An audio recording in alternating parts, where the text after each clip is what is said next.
Porter, I know it's been a couple of days since Tuesday. The team got the day off on Wednesday. Maybe just what have the last couple of days have been like since that tough loss? Well, we had a true session, film session, a get better session, and we broke it up. We did it in the morning yesterday because we had by rules, and it was good for us. Just take a day off. They went 9 straight days, 3 games. So saw what we could have done better. Saw the disappointing things that happened in that game, and I thought it was really healthy. That game, we told them that game doesn't have to define you. In basketball, January, February, March, there's a lot of games, a lot of opportunities. Obviously, that one stings. But for us, that game doesn't have to define us, but it needs to change us and get us better.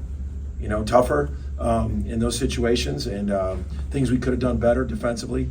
And then I thought in the second half of the day, we came back and introduced Texas Tech and practiced, and I thought we had a great practice. That shows me they care, because we told them a lot of truths in that film session, and how they responded was everything you'd want them to how to respond.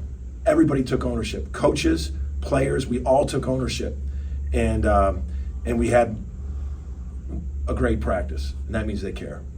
Tom? Porter, you said after the game that players kind of got tired down the stretch there in the second half. How much of it was that, like you said, 9 straight days or the Saturday, Tuesday turnaround, and how much of it was maybe just exerting a lot of energy to kind of get back in the game in that first half? So I'm not making any excuses with fatigue, being tired. It's what we're in right now. What I will say is we had some mental fatigue as well as physical. It was 52-52, and we lost Max on a little chase action that we were going to go over. We went under. He made you pay. We lost Dessous. They ran a little horns action. We were supposed to be up in him. We backed off 5 feet. He caught it and made a 3. Those are mental fatigue mistakes that just like kind of happen, and that's where I think the fatigue was. Everybody's tired. Like that's they're in the same stretch we are. So that's that. But I thought it was mental fatigue. We had some mental lapses when it was 52-52. Ryan? When you got a guard like Pop, kind of brings some of the same stuff he'll pull out from deep too. Is that almost a exciting thing for those guys to be able to say you can immediately right those wrongs the exact next time out? Absolutely. That's exactly what we talked about. It's exactly what we said yesterday. I said Pop is the leading scorer in this league. He works really hard for the ball, just like Max did. Can shoot from anywhere. No range. There's another one. Mental mistake. We were officiating that play. They traveled, and we were officiating it, and then Max hit like a 27-footer. If you think you're far enough out on him, get farther out. You're not far enough to guys like Pop and Max. I think they're really good. I mean, obviously they're number 1 in our conference, but we did. They to guard a guy like Pop, like he never stops working for the ball. He can score a variety of ways. He's really quick. He can get to the rim. But we absolutely, it's a chance to guard another elite scorer like that. But we got a lot of respect for their guards. I think Toussaint, we knew him at West Virginia. He is really good. We watched him on how he how when they beat Texas at Texas, how physical he was. Kerwin Walton's shooting the ball at a great clip. So we got a lot of respect for them, their guards, and what they do. John? Yeah, Porter, kind of piggybacking on Tom's question about fatigue. Obviously, Tech had the week off. How does that change things, and what kind of challenge is that when they had the extra days off? I just still don't know how this happens. You'd think the bye week, they would play the bye week teams. You just think that's pretty logical. Can't worry about it, can't control it. We took a much needed day off, mentally and physically, to get away. And, we got to do our prep for them, and it is what it is. I mean, our focus is not even, and actually we're not even talking to our guys about that. They'll probably listen to this press conference, but not even really talking about that with our guys. We're talking about, they know how there's quick turnarounds. We had to really introduce Texas Tech yesterday. We had to put in their scout, put in our game plan. We got to practice again here today. And so that's been our focus, not about that then they've had their bye week, but it is what it is. We're just looking forward to getting back and competing, getting back and being who we are. We weren't good, but we weren't who we were in a long stretch in that game the other day. So we're excited to get, whether we have 2 days off, 3 days off, 4 days off, we're excited to get back and compete and be who we are. Back to Jesse. I want to ask you about Sam. The last couple of games, foul trouble has been a little bit of an issue for him. I know he's an explosive, energetic kind of guy. What's that balance for him, maybe between being energetic, playing hustle, all that stuff, but not getting into early foul trouble? I just got a good feeling about Sam right now. I think he's going to come out and have a great game set. I just do. For me, he was putting so much pressure on him, and I just think he's just taking a deep breath on his day off, and he just came back. He had a great practice yesterday. He was bouncing, he was dunking, he was all over. He just, sometimes when you're in your head about foul trouble, you foul more, and that's what happened.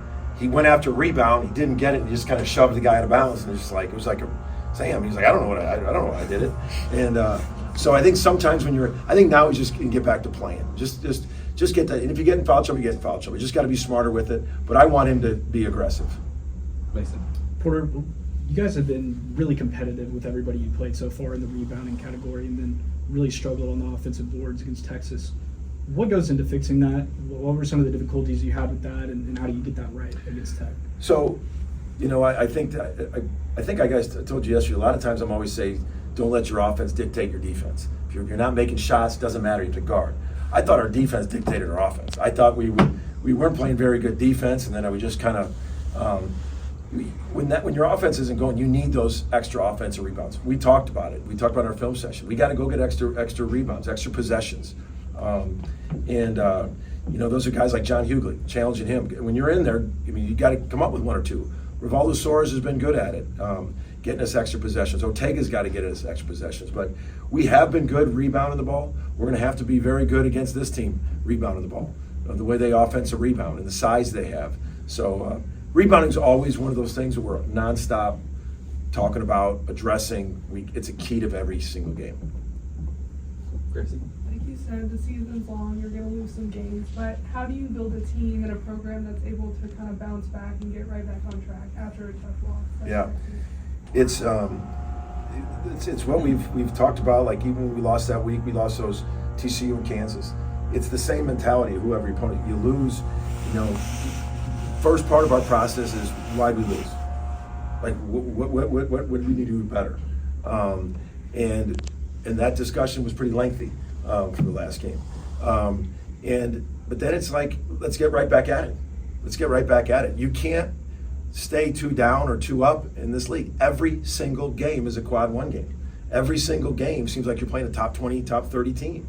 So you can't be too high. You can't stay too low. So those guys. But I will say that this after Tuesday's loss, there was a little bit more energy. That's not even the word. Zest in the film session. That and that's why I love how the guys responded.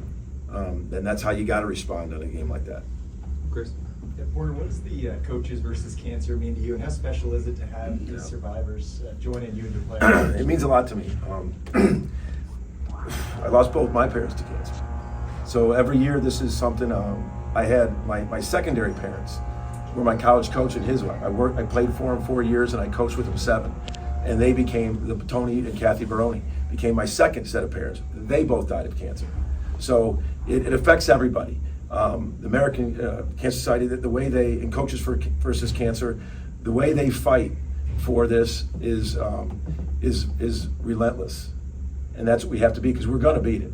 We are beating it. I mean, look at how many lives have been saved, with all the work that has been done. And that's the special thing that it means to me, and to see survivors because of the work that's happened, that we can keep fighting.